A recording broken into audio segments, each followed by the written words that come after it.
My name is Terry M. West. I'm a filmmaker, author, and actor. What a lot of people may not know about me is that I've had an interest in the paranormal field for about the last 20 years. I've gone to creepy places all over the U.S. and I've taken many photos in New Orleans, parts of Jersey, parts of New York, parts of Pennsylvania. Recently I decided to go to the Whaley House in San Diego. The history of the Whaley House was that it was built in the 1850s by a man named Thomas Whaley. It was built on grounds that had served as gallows. Obviously this didn't bother Whaley that much. He must have gotten a good deal on the land, but he built the house, and the house also served as a general store and a courthouse for San Diego at that time. After his family and himself had been terrorized by hauntings and tragedy, Whaley moved out of the house. If you want a complete history of the Whaley House, you can go to whaley-house-ghost-sighting and get the history of the place. So I went to the Whaley House just after dark, and I took the tour and I took a series of photos. Then Regina and I went to dinner, and while we were eating, I reviewed the photos that I had taken, and I noticed a large amount of orbs at the back of the Whaley House. And before we left, I wanted to go back and see if I could debunk it. I went back to the Whaley House around 10 p.m., and I went to the back of the house, and I took a series of pictures, and I noticed that there's no grass on the back wall of the Whaley House, and there is a large amount of dirt and dust that flies in the air. So sure enough, I was able to debunk the orbs that appear at the back of the Whaley House. I looked at my camera. I had one picture left, so I pointed it straight ahead at the back kitchen window, which is actually about a 3-foot room that then goes into a window to the dining room. So I just snapped that one picture I had left and I went home. I went through my photos the night before, noticed a couple, chalked them up to natural things, nothing paranormal, and went to bed. The next morning I got up and I went through my pictures again, and when I got to that last picture I took, the picture that I took simply because I only had one photo left on the card, I noticed something funny on the left side of the kitchen window.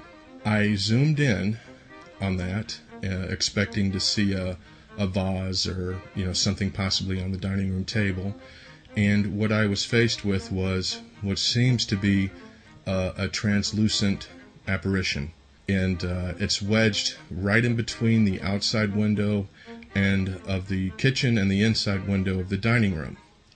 So I got pretty excited when I saw this image, but then I realized, well, it could be a photo, it could be a portrait reflecting, from inside the room. So I looked at pictures I'd taken of the dining room, and I noticed that there were no portraits that looked like that.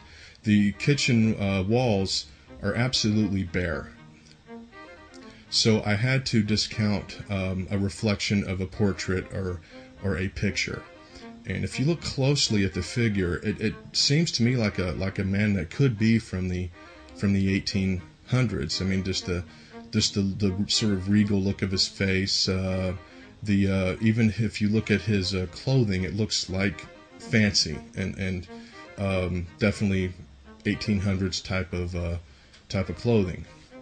I went back to the Whaley House exactly a week later. I would have went sooner, but I had some pressing business and I just didn't have the time. And I tried to recreate that image in the window, and I couldn't. I had somebody standing next to me outside to make sure that it wasn't a reflection of somebody.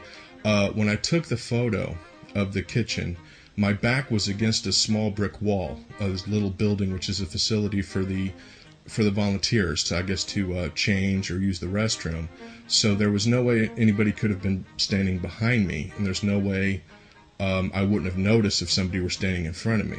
But I tried to have somebody stand to see if it was a reflection from the outside, which it looked like to me. I could not recreate it. I got nothing. I could not get anything to show a reflection. The only thing I could see was the reflection of my flash on the right-hand side. I also showed the photo to people that worked at Whaley House, and all of them said the same thing without me prompting. I walked up to them, I showed them the photo on my camera, and I said, does that look like anybody? Two of the volunteers, one that works the museum, I forget her name, immediately said it looks like Thomas Whaley. I went in to the house and I showed it to a volunteer named Pat, who's been working there about 2.5 years, and I showed her the photo and I said, does this remind you of anyone? And she said right away, it looks like Thomas Whaley. There was also a pretty die-hard Whaley House fan. They called them whaleys, actually. I showed it to her as well, and she said, oh, it looks like you have Thomas on the camera. So here's a picture of Thomas Whaley, and here's, again, the photo I took. Now, it may not be an exact match, but you have to admit that there is a similarity there. I've submitted this picture to TAPS for analysis, and any paranormal scientific organization out there that wants a copy of this picture for analysis, I will be happy to provide it to you.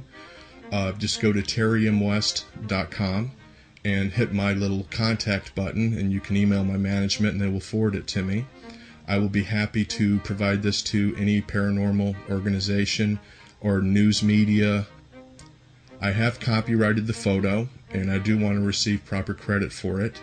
So there you have it, my photo of the Whaley House. It was my second trip there.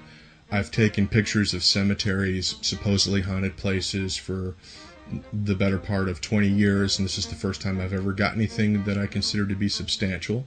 I'm not going to say that this is a spirit. I will say that I cannot recreate the image in the window, and I personally think that it's of paranormal nature. And I know the debate will rage and continue, and I plan on going back to the Whaley House and doing further investigations and investigating other places and seeing what I can come up with.